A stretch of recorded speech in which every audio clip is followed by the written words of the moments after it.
নমস্কার বন্ধুরা, জ্যোৎস্না রীতিকথায় একটি নতুন পর্বে তোমাদের সকলকে স্বাগত জানাই। বন্ধুরা, আমরা তো অনেকেই মন্দিরে পুজো দিতে চাই। পুজো দেওয়াটা একটা খুবই সাধারণ বিষয়। প্রায় সব মানুষই মন্দিরে পুজো দিতে যায়। সেখানে গেলে মনের মধ্যে একটা আলাদা শান্তি কাজ করে। তবে মন্দির থেকে বাড়ি ফেরার সময় নানা বিষয় মাথায় রাখা খুব দরকার। এক্ষেত্রে আমরা আমাদের অজান্তেই এমন কিছু ভুল করে ফেলি যা একেবারেই উচিত নয়। এর ফলে ভাগ্যের উপর কুপ্রভাব পড়ে। তাই বন্ধুরা, আজকের পর্বে আমরা জানবো যে মন্দির থেকে বাড়ি ফেরার সময় কোন কাজগুলো আমাদের করা উচিত নয়। তাই স্কিপ না করে পুরো পর্বটি দেখো। ভালো লাগলে অবশ্যই শেয়ার করে দেবে, লাইক করে দেবে এবং পরবর্তী ভিডিও পাওয়ার জন্য পাশে বেল আইকনটি অবশ্যই প্রেস করে রাখবে। বন্ধুরা, মন্দির ভগবানের স্থান। সেখানে গেলে আমাদের মন শান্ত থাকে।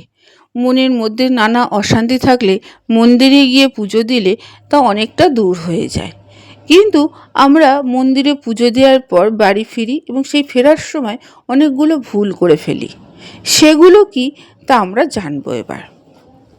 মন্দির থেকে বন্ধুরা বাড়ি ফেরার সময় খালি ঘটি বা কলসি আনবে না। মন্দির থেকে কিছুটা জল পূর্ণ করে আনতে পারো।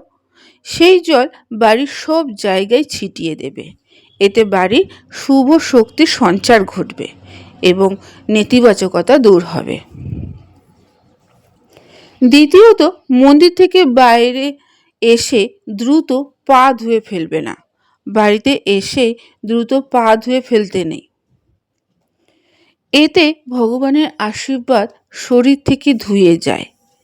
তাই মন্দির থেকে বাড়ি ফিরে এসে কিছুক্ষণ পরে পা ধোবে।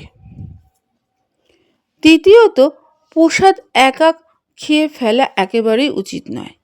প্রসাদ শান্তি এবং একতার প্রতীক। তাই বাড়ির সকলকে দিয়ে একসঙ্গে প্রসাদ গ্রহণ করবে। চতুর্থত, যতই প্রয়োজন হোক না কেন মন্দির থেকে সোজা বাড়ি ফিরে আসতে হয়। এদিক ওদিক যেতে নেই। কারণ মন্দিরে পুজো দিয়ে যে শুভ শক্তি পাওয়া যায় তা অন্যত্র চলে যায়। তাই মন্দির থেকে সোজা বাড়ি ফিরে আসাটাই উচিত। পঞ্চমত, মন্দিরে পুজো দিতে গিয়ে প্রথমে মন্দিরের ঘণ্টা বাজাতে হয়। কিন্তু ফিরে আসার সময় কোনো মতেই ঘণ্টা বাজানো যাবে না। এতে যে শুভ শক্তি তোমার সঙ্গে থাকছে সেটা ঘণ্টার শব্দে শেষ হয়ে যাবে।